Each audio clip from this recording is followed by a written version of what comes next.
Hello everyone, welcome to Hindi रोचक कहानियाँ channel.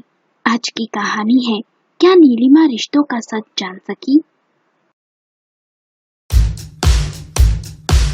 Nilima को आज ऑफिस से निकलते निकलते देर हो गई थी। बाहर बहुत ही तेज बारिश हो रही थी। नीलिमा ने घड़ी देखी, रात के 10 बजने को आ गए थे। सोचने लगी घर में सब परेशान हो रहे होंगे। बारिश की वजह से फोन में नेटवर्क भी नहीं आ रहा। जैसे ही नीलिमा घर पहुंची तो घर का नजारा देख हैरान थी।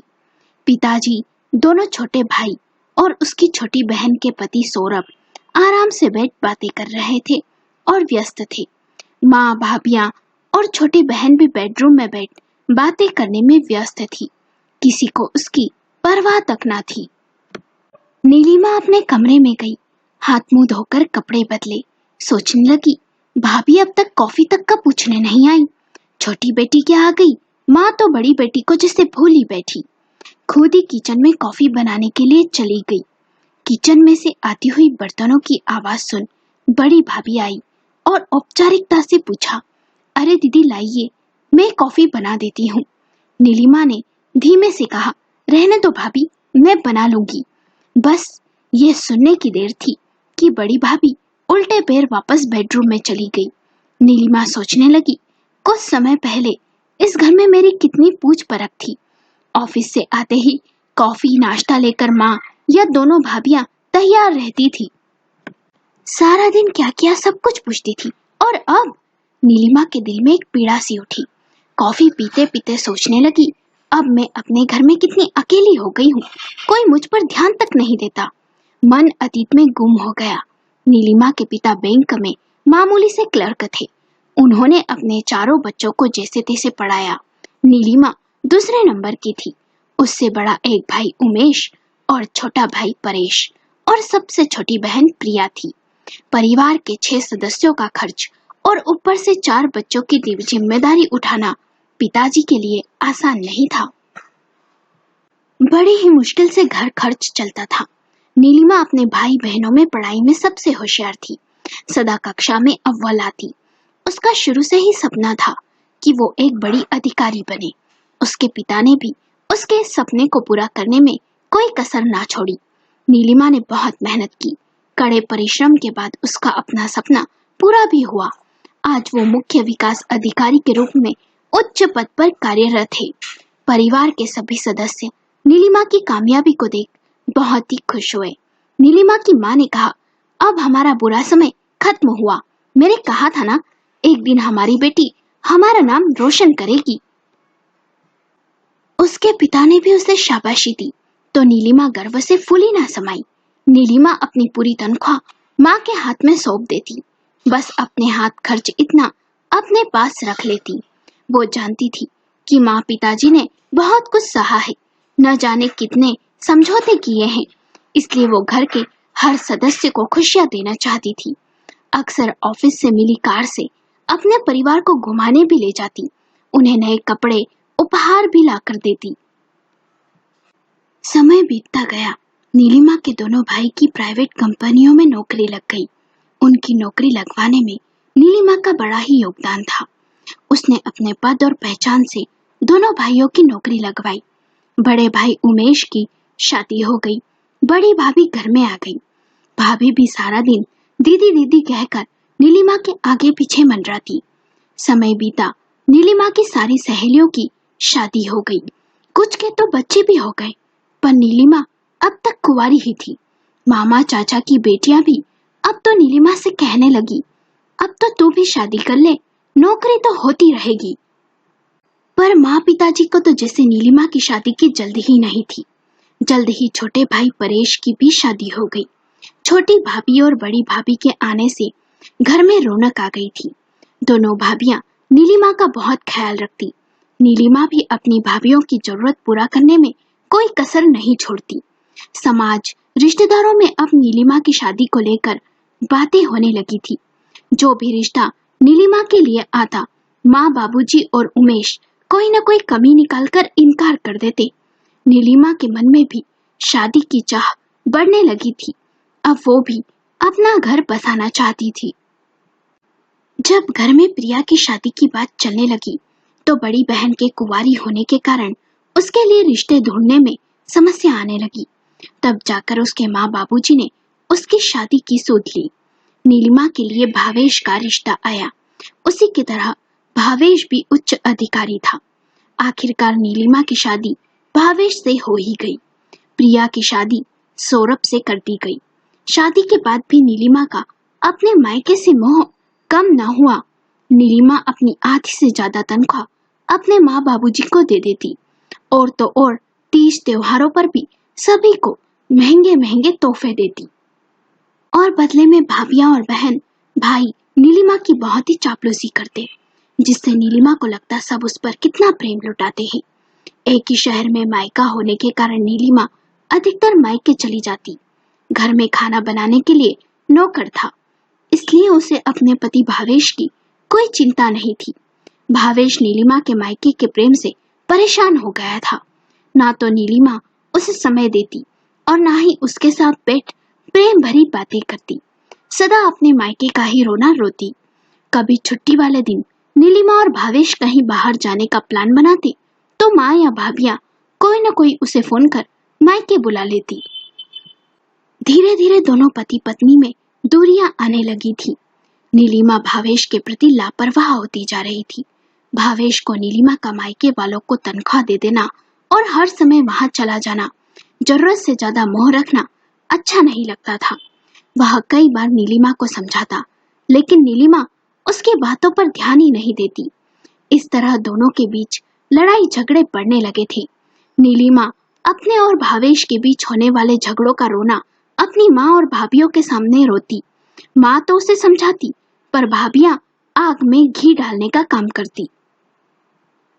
नीलिमा को भड़काती कि तुम इतनी अच्छी नौकरी करती हो, इतना कमाती हो, तो तुम्हें मायके में सब कितना प्रेम करते हैं, तो क्यों अपने पति के जुल्म सहती हो? उसकी नजर में तुम उसकी पत्नी नहीं, एक नौकरानी रह गई हो। तभी तो कहता है कि मायके मत जाओ, मेरे लिए अपने हाथों से खाना बनाओ। और भी न जाने क्या क्या नीलिमा को पट्टियां बढ़ाती और नीलिमा उनकी बातों में आ जाती और उसका मन गुस्से से भावेश के प्रति और भर जाता। एक दिन भावेश और नीलिमा में बहुत लड़ाई हुई और उस दिन नीलिमा भावेश का घर छोड़ मायके आ गई। माँ ने तो समझाया, वापस जाने को भी कहा, पर भाभियों ने उसे और भड़काया और नीलिमा ने आखिरकार भावेश से तलाक लेने का मन बना लिया। पर भावेश उसे तलाक देना नहीं चाहता था। नीलिमा को मायके आए 8 महीने हो गए थे। नीलिमा को इस बात का एहसास कभी न होता यदि उसने 3 दिन पहले अपनी दोनों भाभियों की बातें सुनी न होती। दोनों भाभियां रसोई में काम कर रही थी। नीलिमा रसोई में जा ही रही थी कि बड़ी भाभी ने कहा, छोटी जरा उस महारानी को कॉफी बना दे। छोटी भाभी ने कहा, हाँ हाँ अभी बना देती हूँ। वैसे भाभी, आपकी जो कल 5,000 वाली बनारसी साड़ी लाई थी ना, वो बहुत ही सुंदर थी। मैं अगले महीने लेने का सोच रही हूँ। बड़ी भाभी ने कहा, हाँ हाँ ले लेना। वैसे जो तूने पिछले महीने गगन ज्वेलर्स से सोने का हार लिया था ना, मैं भी वैसा ही लेने का सोच रही हूँ। छोटी ने कहा, क्या भाभी, कोई लॉटरी लग गई है क्या? बड़ी भाभी ने मुस्कुराते हुए कहा, हाँ हाँ, नीलिमा नाम की लॉटरी। जब से वो नीलिमा महारानी घर वापस आ गई है पति को छोड़, तब से वो ही तो सारा घर खर्च उठाती है।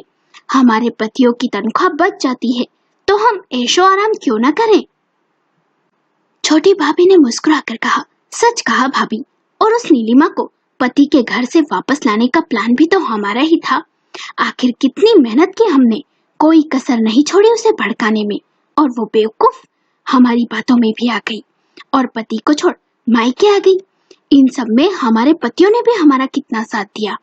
अब उसकी मोटी कमाई का हम भरपूर फायदा उठाएंगे।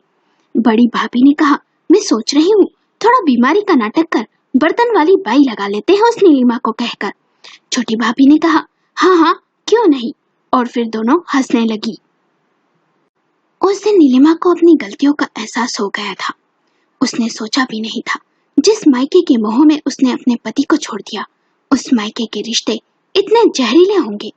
नीलिमा को समझ नहीं आ रहा था कि क्या करे।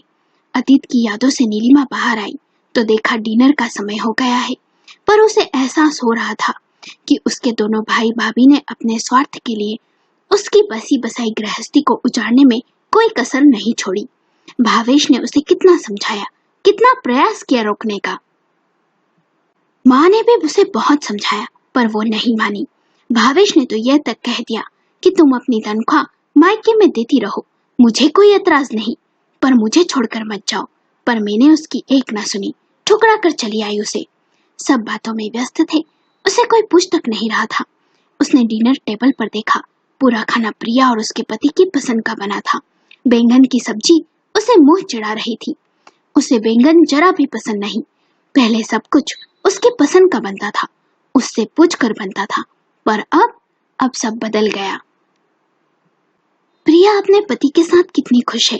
अपनी बहन को देख उसे जलन होती। आज उसका भी अपना पति होता, घर होता, हंसता खेलता परिवार होता। माँ ने कहा, आजा डिनर कर ले, भूख नहीं है माँ, कहकर नीलिमा वापस कमरे में चली गई। तभी माँ कमरे में आई और बोली, क्या बात है नीलिमा? नीलिमा ने अपने आंसू माँ से छुपाते हुए कहा, कोई बात नहीं। माँ ने कहा, मैंने तुझे पहले भी समझाया था और अब भी समझा रही हूँ। भावेश को छोड़, तूने सही नहीं किया बेटी, पर तू तेरे भाई भाभी बहन के स्वार्थ को प्यार समझ बैठी थी और मेरी एक नहीं सुनी। अब सच क्या है तुझे समझ आ गया होगा बेटी। कुछ समय पहले मैं और तेरे बाबूजी भी स्वार्थी हो गए थे, पर अब नहीं बेटी, जा अपने घर लौट जा। नीलिमा ने रोते हुए कहा, माँ मुझे अपनी गलती का एहसास है, मेरी आंखें खुल चुकी है, मैं मायके के मोह में अंधी हो चुकी थी। माँ ने कहा, तुझे भावेश ने कितना मनाने की कोशिश की बेटी, पर अब तुझे समझ आ रहा है, बेचारे को तूने कितना बुरा भला कहा। नीलिमा ने कहा, मैं अपनी गलती स्वीकार करती हूँ माँ, मेरे पास आपके और बाबूजी के अलावा अपना कहने को अब कोई नहीं रहा, मैं अब तन्हा हो गई हूँ। माँ उसे चुप कराते हुए बोली, अब भी देर नहीं हुई है बेटी, इससे पहले और देर हो जाए तू वापस भावेश के पास लौट जा। नीलिमा ने कहा, क्या भावेश मुझे माफ करेंगे माँ? माँ ने कहा, वो बहुत ही समझदार लड़का है, वो तुझे जरूर माफ कर देगा। तेरा अपना घर होगा, अपना पति होगा, तेरा अपना संसार होगा बेटी। भावेश ने नीलिमा से जब आखिरी बार मिला था तो उसने यही कहा था कि मैं तुमसे बहुत प्रेम करता हूँ और सदा करता रहूंगा, मुझे तुम्हारा इंतजार रहेगा। माँ ने उसे सीने से लगाते हुए कहा, जा वापस अपने घर, बिना किसी संकोच के लौट जा बेटी। तेरे भाई अब कमा रहे हैं, तेरे बाबूजी को पेंशन मिलती है, तेरी बहन अपनी गृहस्थी में खुश है। अब तू मायके का मोह छोड़, हम अपना सब देख लेंगे, तू तेरी गृहस्थी संभाल, समझी? एक नई दुनिया तेरी राह देख रही है, जा बेटी लौट जा। कुछ देर बाद माँ कमरे से चली गई। मन ही मन नीलिमा ने कुछ निश्चय किया।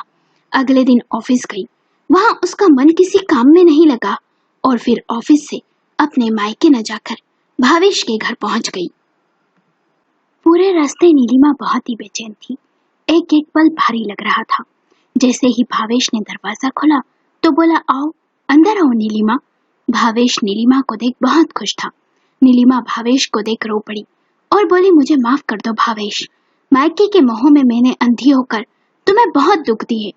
अपनी पत्नी होने का एक भी फर्ज नहीं निभाया, पर अब मेरी आंखों पर बंधी वो मोह की पट्टी खुल चुकी है।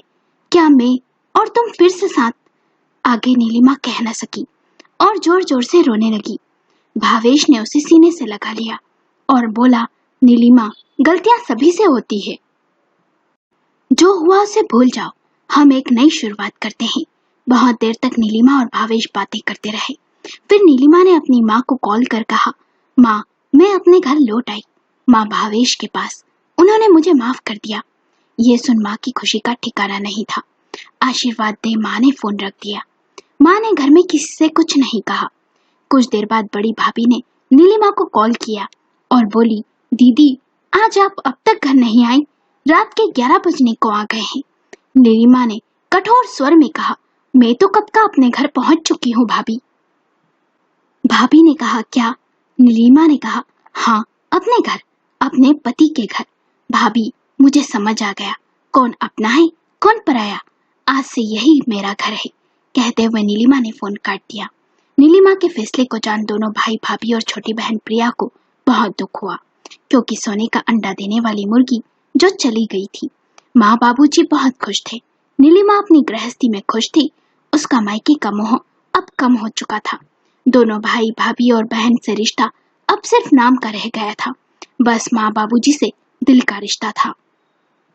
नीलिमा जान गई थी कि जरूरत से ज्यादा मायके का मोह भी जीवन बर्बाद कर सकता है और कुछ रिश्ते दिल से नहीं, सिर्फ स्वार्थ से निभाए जाते हैं। दोस्तों, आपको कहानी कैसी लगी? हमें अपने विचार कमेंट करके बताएं। कहानी पसंद आई हो तो लाइक करें, शेयर करें और चैनल को सब्सक्राइब करें।